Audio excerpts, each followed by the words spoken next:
اللہ کی چوکھٹ پہ تھا، خدا کے در پہ تھا، آج بھی اپنے مسائل کا حل اللہ کی بارگاہ میں ہے. پلٹ آؤ اللہ کی طرف، کہیں پناہ نہیں ملے گی، پناہ ملے گی تو اسی کی بارگاہ میں ملے گی. رجوع ہو جاؤ اس کی طرف. گناہ کر کے نہ کسی کو عزت ملی ہے نہ آپ کو عزت مل سکتی ہے. مجھے پتا ہے ان ہزاروں جوانوں میں کچھ ایسے سعادت مند چہرے مجھے نظر آ رہے ہیں جن کے دلوں میں واقعی امت کا درد ہے، قوم کا درد ہے. وہ پلٹیں گے، وہ توبہ کریں گے، وہ نادم ہوں گے. ہاں ہاں میری قوم کے جوانوں، ضرور یاد رکھو، ہر دروازے پہ جا کر کے اگر انسان جرم کا اعتراف کرتا ہے، دنیا کی عدالتوں کا دستور ہے جہاں پر جرم کو قبول کر لو تو عدالتیں سزا سناتی ہے. ایک میرے اللہ کی عدالت ہے، وہاں جرم قبول کر لو تو سزا نہیں سنائی جاتی بلکہ معاف کر دیا جاتا ہے. ہر جگہ کا دستور ہے کہ اگر جرم قبول کر لو تو لوگ ذلیل کرتے ہیں. یہ میرے اللہ کی شان ہے، جرم قبول کر لو تو یحب التوابین کا خوبصورت تمغہ گلے میں ڈال دیا جاتا ہے اور محبوب بنا لیا جاتا ہے. تو آؤ نا میرے بھائیو، اللہ سے دور کیوں ہو؟ وہ اللہ جس کا فرمان ہے کوئی میری طرف چل کے آتا ہے تو میری رحمتیں اس کی طرف دوڑ کر جاتی ہے. یاد رکھنا، لڑکا لڑکی کے ناجائز تعلقات میں کوئی لطف نہیں ہے، یہ توائی ہے. آؤ اللہ سے تعلق جوڑیں، آؤ اس کے قریب ہو جائیں. میں نے تو یہ بزرگوں سے سنا بھی اور محسوس بھی کیا، سب سے تعلق جوڑنا مشکل ہے. توجہ ہے رضا نگر رامپور والوں، توجہ ہے گرد نواز سے آنے والے، سب سے تعلقات بنانا مشکل ہے. سب سے آسان اگر کسی سے تعلق بنانا ہے تو اللہ سے. جلدی ناراض نہیں ہوتا، توجہ، جلدی ناراض نہیں ہوتا، جلدی راضی ہو جائے. رب کو منانا بہت آسان ہے، لیکن یہ میری قوم کی جفاکاریوں کا ماتم کون کرے؟ سب کو منانا چاہتے ہیں، رب کو نہیں منانا، کیونکہ رب کی ناراضگی کی ان کے پاس اہمیت کیا ہے؟ سیٹ ناراض نہیں ہونا چاہیے، بیوی ناراض نہیں ہونا، حتیٰ کہ جن بچوں کو ہم نے پیدا کیا، جو ہم سے پیدا، وہ بچے ناراض نہیں ہونا. بچے کہے بیٹا ابا کھلونا لے کر آنا، بھول گئے تو کہتے بیٹا سوری، سوری بیٹا نہیں لا سکا، بھول گیا نا، کل لائیں گے. اس سنڈے نہیں لے کر کے چلے تفریح کے لیے. ہم بھی 50 بار سوری بول چکے اپنے بچوں کو، اس لیے کہہ رہا ہوں. ہاں لیکن آپ سے پوچھتا ہوں، اپنے چھوٹے چھوٹے بچوں کو منانے کی فکر ہے، وہ یار وہ رب، اب ذرا غور کرو اس کی نعمت پہ کرو. چلے بات میں ختم کرنے لگا تھا، لیکن ایک بات بہت سوچنے کی ہے. جی حضرت، اس کی نعمتوں پہ غور کرو. اللہ تعالیٰ پیدا ہونے سے لے کے مرے دم تک ہمیں آکسیجن دیتا ہے. اپنے گھر پہ کیا بل آتا ہے مہینے؟ کسی گھر بھیجا اللہ پاک نے کوئی بل بھیجا؟ کچھ مانگا اللہ نے؟ اگر 8 گھنٹے ڈاکٹر آکسیجن لگائے نا تو اتنا لمبا بل آتا ہے کہ انسان سوچنے لگتا ہے کہ میں کہاں چلا گیا. یہی ہے نا جی، ڈاکٹر نے 8 گھنٹے کی آکسیجن دی تو ہزاروں وصول کر لیا ہے نا، ہے نا.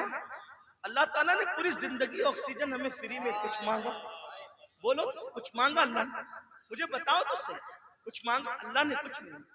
یہ زمین اللہ نے دی ہے چلنے کی، آسمان کا سائبان.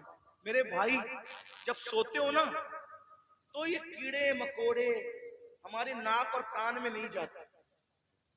99% لوگوں کے کان میں کیڑے مکوڑے، حالانکہ کیڑے کی فطرت ہے کہ جب سوراخ دیکھے گا تو اس میں گھس جائے گا. کیوں نہیں جاتے پتہ ہے؟ 60 فرشتے ہر انسان پر اللہ نے حفاظت کے لیے مقرر کر دیا. ناک اور کان میں کیڑے بھی نہ جائے میرا اللہ بچاتا ہے. سوچو تو صحیح، نہیں غور کرو. گھر سے نکلتے ہو نا اللہ کا نام لے کر، 2 فرشتے حفاظت کے لیے مقرر کرتا ہے جب تک گھر پر لوٹ نہیں جاتے. ماں کے سینے میں دودھ کس نے پیدا کیا؟ پیدا ہونے سے پہلے اللہ نے. اور سینے میں دودھ پیدا کرنے کے بعد ماں کے دل میں ممتا بھی پیدا کی کہ اس کو پلا. اگر اللہ نفرت پیدا کرتا تو درجنوں عورتیں ایسی ہیں جو اپنے بچوں کو چھوڑ کے ہاسپٹل میں بھاگ گئی. اگر ہماری ماں بھی چھوڑ کے بھاگ گئی ہوتی تھی عزت کے ساتھ ایسے بیٹھتے یہاں؟ تو اس ماں کے دل میں کس نے پیار دیا؟ خود سردی میں ہمارے پیشاب پہ سوتی رہی اور ہمیں گرم بستر پہ سلایا، کس نے پیار دیا اس کے دل میں؟ اللہ نے۔ کھڑے ہونے کی طاقت کس نے دی؟ جاؤ لنگڑوں سے پوچھو پیر کی قیمت کیا ہوتی ہے، جاؤ پوچھو۔ جتنی بے وفائی کرنا ہے میرے اللہ کے ساتھ کر لو، ایک دن اللہ کی عدالت ہے۔ اندھوں سے پوچھو آنکھ کی قیمت کیا ہوتی ہے۔ اگر اللہ آنکھ چھین لے، اربوں خربوں روپے بھی دے کر کے تم اخیارے نہیں ہو سکتے۔ اسی کی دی ہوئی آنکھوں سے اسی کی نافرمانی اس کے نبی کے دل پہ کیا گزرتی ہوگی؟ سوچو تو صحیح، جا کر کے پوچھو زبان کی قیمت کیا ہوتی ہے، جس کی آواز نہیں نکلتی، جس کو منہ نہیں ہے، اتنی ساری نعمتیں لے کر بیٹھے ہو، پھر اس سے بے وفائی۔ اقبال نے کہا تھا بتوں کو تجھ سے امید، بتوں سے تجھ کو امیدیں، خدا سے نامیدی، مجھے بتا تو صحیح اور کافری کیا ہے؟ کفر کس چیز کا نام ہے؟ کہتے ہو اللہ نے ہمیں دیا کیا؟ میں نے کہا لگا قیمت آنکھ کی، لگا قیمت کان کی، لگا قیمت زبان کی، لگا قیمت کڈنیوں کی، لگا قیمت خون کی۔ ارے جن کو ڈائلیسس کیا جاتا ہے ان کو کتنے روپے ہر مہینے خرچ کرنے ہوتے ہیں، میرا اللہ روزانہ تازہ خون پیدا کرتا ہے، کچھ مانگتا ہے اس کے عوض میں؟ کچھ نہیں مانگتا، پھر بھی اس سے بے وفائی۔ کب تک ادھر ادھر بھٹکتے رہو گے؟ موت ہے۔ کب تک اس سے جفا کرو گے؟ موت ہے۔ کب تک اس کو ناراض کرو گے؟ موت ہے۔ میرے بھائیوں اتنا سوچو، دنیا میں اتنا دیا ہے، آخرت میں کتنا دے گا؟ وفادار تو بن کے دیکھ، وفادار تو بن کے دیکھ۔ سب کے لیے روئے ہونا، کبھی میرے اللہ کے لیے بھی رو کے دیکھ۔ سب سے دوستی کا ہاتھ بڑھایا نا، کبھی اس کے بھی دوستی کا ہاتھ اس سے بھی بڑھا کے دیکھو، کبھی ادھر بھی قریب آ کر دیکھو۔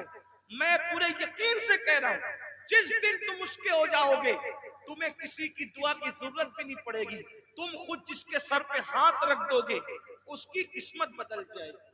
جس کے گھر میں تم جا کے بیٹھ جاؤ گے برکتوں کا نزول ہوگا، اس کے ہو کے تو دیکھو، آسان ہے اس کا بننا۔ گناہ سے نکلو، توبہ کرو، اللہ کو مناؤ، اللہ کو گڑ گڑاؤ، اللہ کی بارگاہ میں گڑ گڑاؤ، آہو بکا کرو۔ سب کے لیے رو چکے، اس کے لیے رو کے دیکھو کتنا سکون ملتا ہے۔ سب کے پاس گڑ گڑا چکے، اس کے پاس گڑ گڑا کے دیکھو کتنا قرار ملتا ہے۔ سب کے یہاں عرضیاں لگا چکے، اس کی بارگاہ میں عرضیاں لگا کر کے دیکھو۔ آخری جو بات کہنی ہے سنیں، ایک بہت خوبصورت جوان تھے، حضور علیہ السلام ان سے پیار کرتے تھے کیونکہ جوانی میں وہ سردار بن گئے تھے۔